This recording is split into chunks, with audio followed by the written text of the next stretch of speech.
Hi అండి. Today ఇల్లు ఇల్లాలు పిల్లలు ఎపిసోడ్ ఏం జరిగిందో చూద్దామా? ఒరే నడిపోడా, ఎక్కడికి వెళ్ళావురా? మీ నాన్నని వాళ్ళు డిస్టర్బ్ చేస్తారని తెలుసు కదా, అయినా సరే ఎక్కడికి వెళ్ళావురా నువ్వు? అది కాదమ్మా, మిల్లో పనుందంటేనే వెళ్ళాను. పోనీలేవే, ఎంత మిల్లులో పనున్నా సరే మీ నాన్నని వాళ్ళు డిశ్చార్జ్ అవుతున్నాడని నీకు తెలీదా? అదేంట్రా? అవునమ్మా, నిజంగానే నాకు మిల్లులో పనుందని వెళ్ళానమ్మా, అందుకనేనమ్మా.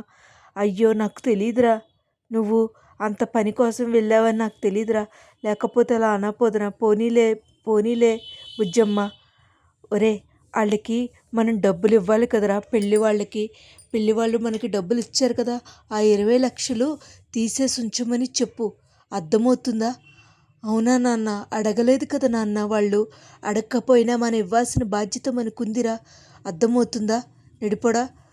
అలాగే నాన్న, ఇద్దాం. ఎందుకురా అలా ఇబ్బందిగా అలాగా భయపడుతున్నావు? డబ్బులు రెడీయేగా, బ్యాంకు మేనేజర్ గారికి ఫోన్ చేసి చెప్పు, సరేనా? అర్థమవుతుందా అని అనేసరికి అలా ఉండిపోతూ ఉంటాడు నడిపోడు. ఈ లోపల నర్మద చూస్తూ ఉంటుంది. ఏంటిది ఇలా బిహేవ్ చేసే, ఇవాళ ఎలా బిహేవ్ చేస్తున్నాడు సాగర్ అని చెప్పేసి అనుకుంటూ ఉంటుంది. ఈ లోపల అసలు ఏం జరిగింది అనుకుంటూ ధీరజ్ అనుకుంటూ ఉంటాడు. ఏం జరిగింది అసలు? అమూల్య ఒక్క నిమిషంలో ఇద్దరు లైఫ్లు ఎంత పాడైపోయాయి.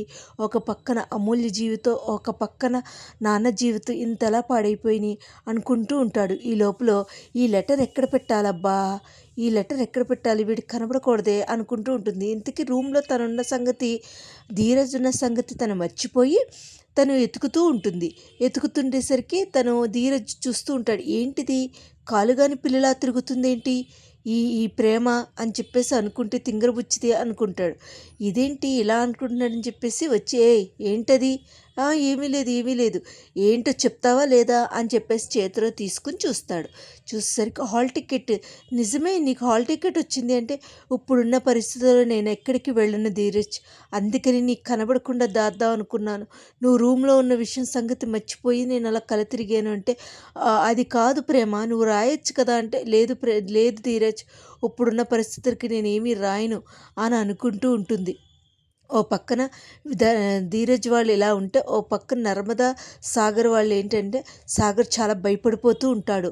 ఏంటిది ఇంతలా భయపడుతున్నావు సాగర్, ఏమైంది అంటే, ఇలాగా నాకు అపాయింట్మెంట్ వచ్చింది అంటే, రియలీ నిజమా? అదేంటి? అవునా అని చెప్పేసి సంతోషంతో గబగబా తను సంతోషంతో లెటర్ చూసేసి చాలా హ్యాపీగా ఫీల్ అవుతుంది.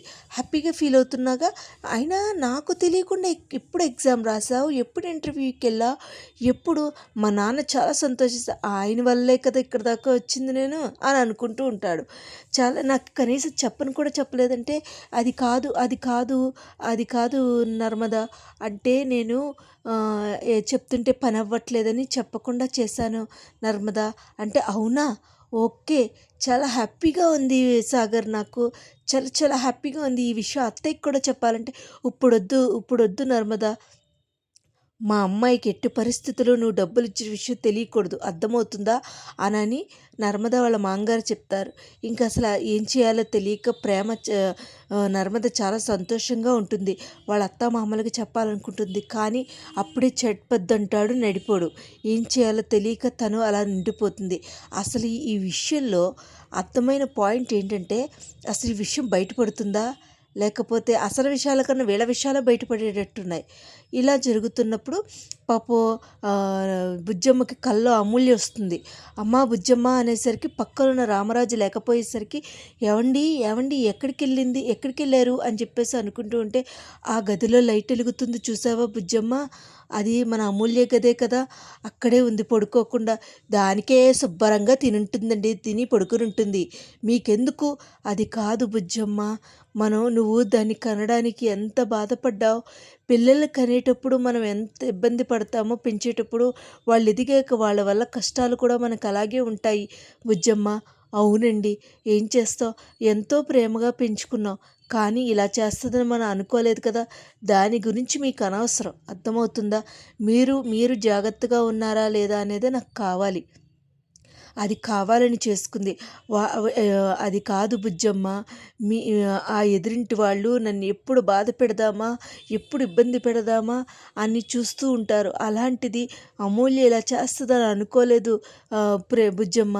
అది కాదు బుజ్జమ్మ అని అనేస్తూ ఉంటాడు. అది కాదండి, మీరు ఎక్కువ దీని గురించి ఆలోచించకండి, రండి, నేను దేవుడికి కూడా మొక్కుకున్నాను, రేపొద్దున దేవుడి గుడికి కూడా వెళ్ళాలనుకుంటుంది. ఈ లోపల పొద్దున్నే లేచేసరికి నర్మదా ప్రేమ ముగ్గు పెట్టడానికి వస్తారు. నీకొకటి చెప్పాలక్క, నేను నీకొకటి చెప్పాలి, పెద్దదానివి కదా, నువ్వే చెప్పు అంటే, మీ బావకి గవర్నమెంట్ జాబ్ వచ్చింది అంటే. నిజమా? సాగర్ బావక గవర్నమెంట్ జాబ్ వచ్చిందా? సూపర్ అక్క అంటే. నువ్వేంటి అంటే, ఇలా ఎగ్జామ్ ఉంది, ఎగ్జామ్ రాయడానికి అంటే. లేదక్క నేను ఎగ్జామ్ రాయను, మావయ్య గారికి అలా ఉండగా నేను ఏ ఎగ్జామ్ రాయను, ఈ విషయం గురించి ఆయనకి తెలిస్తే చాలా బాధపడతాడు అనుకుంటూ ఇద్దరూ ఉంటారు. కానీ ఓ పక్క నుంచి అమూల్య వాళ్ళని చూస్తూ ఉంటుంది. పాపం అలా నిగ్గాంతిపోతుంది. కానీ ఇక్కడ 20 లక్షలు విషయం వల్లికి తెలిస్తే ఊరుకోదు. ఇటు ప్రేమ హాల్ టికెట్ విషయం తెలిసినా ఊరుకోదు వల్లి. ఈ విషయాలు బయటకు వస్తాయి కానీ ఈ విషయం కాకుండా ఇంకేమీ బయటకు రావు. ఈ సీరియల్లో జరిగేది అదేనండి. వల్లి విషయం ఏది బయటకు రాదు. కానీ అసలు ముందు ముందు ఎపిసోడ్లో ఏం చేస్తారు అనేది చూడాలండి. ఎపిసోడ్లో జరిగితే తెలుస్తుంది. అదేనండి, నా వీడియోస్ కనుక మీకు నచ్చినట్లయితే లైక్ చేసి, షేర్ చేసి, సబ్స్క్రైబ్ చేయండి.